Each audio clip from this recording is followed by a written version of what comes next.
In one of my older videos, I suggested that the best way to deal with women and their feminist bullshit is to call them out on their shit whenever you hear it. And this is a tale of such an event. Now, as many of you already know, I attend a weekly philosophy dialogue series provided by the local university and hosted by the community library. So I attend these things just to remain up to speed on various philosophical ideas, and maybe some new ones, and to reason and discuss topics and ideas that I cannot discuss with my usual day-to-day cohorts. Since this university is filled with typical liberal feminist professors, I am constantly made to tolerate their strange and vague claims about culture and its causative effects on everything within it, as if culture is the cause and not the effect. So oddly, we were discussing the connections between religious belief and mental illness. It was a vague and nebulous topic brought up to simply encourage dialogue with the community and to make it seem as if the philosophy department was actually benefiting the surrounding community. It started just fine, from religion going to mental illness to its benefit to the mentally ill, and then somehow, of course, the fact that mentally ill people are being denied their right to bear firearms was brought up. This led to the female professor and two female students to start talking about how guns are linked to a violent culture, and that violent cultures are linked to rape culture. They cited the traditional reference of Africa and the Congo specifically as support for this perspective. So of course, after my MGTOW training and being true to my own advice, I started dismantling their absurd perspective. I first mentioned that in America we cannot start using people's second right against them.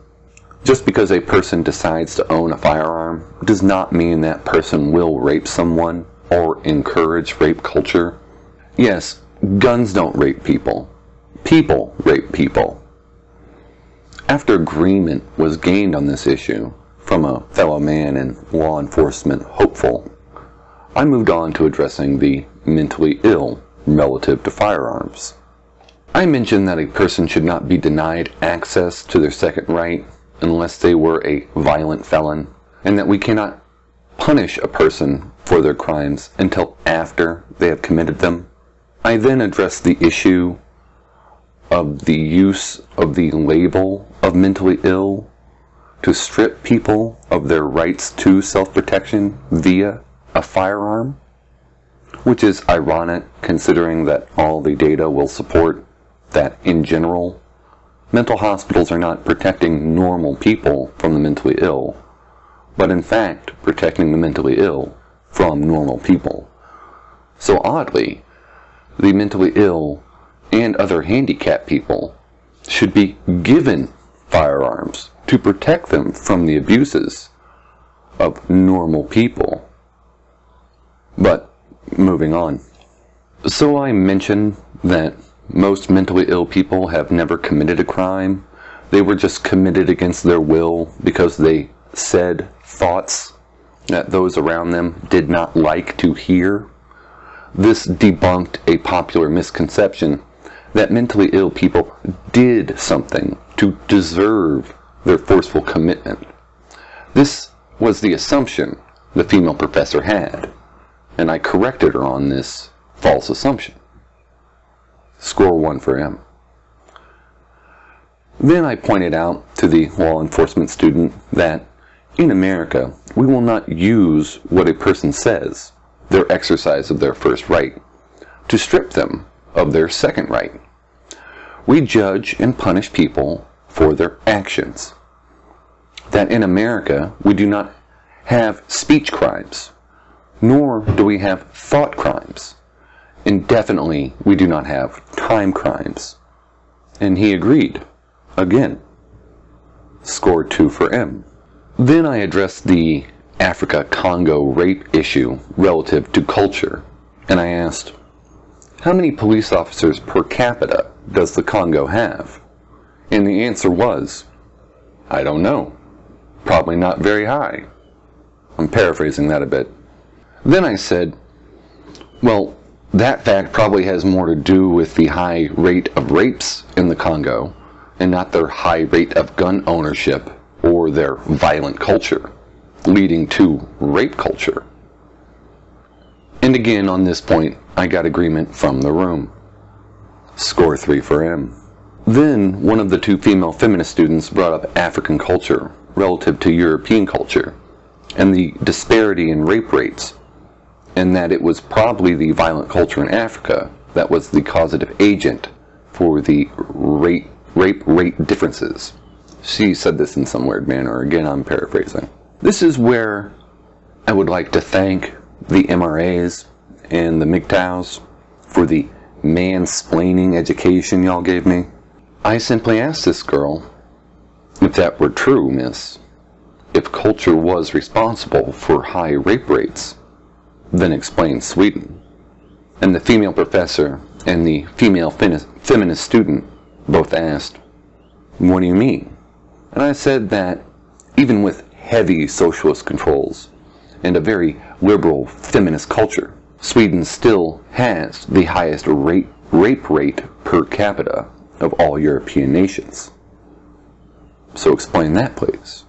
And here is where the gravy came in. The cerebral narcissistic supply. So many Sikh came to me.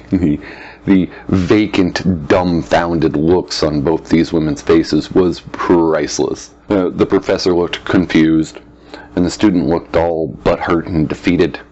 The professor said, I didn't know about that. Is that true?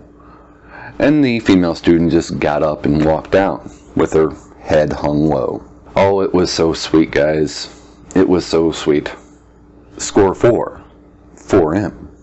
So at times I may be an asshole.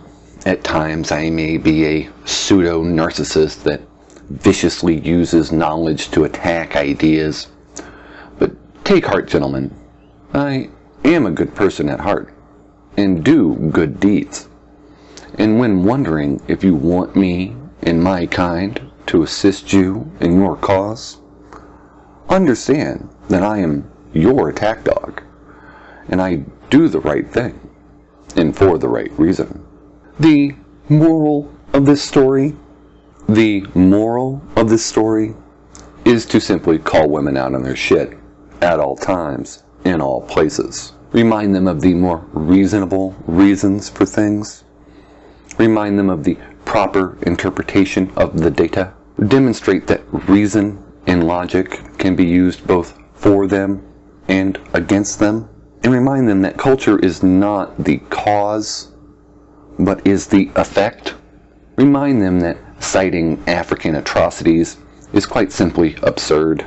And if they wish to do so with regards to violent rape culture, being linked to masculinity and guns, just simply mention Sweden and their rape problem relative to their strong feminist culture. Oh, it was so sweet, guys. So sweet. I dropped these women in just a few minutes.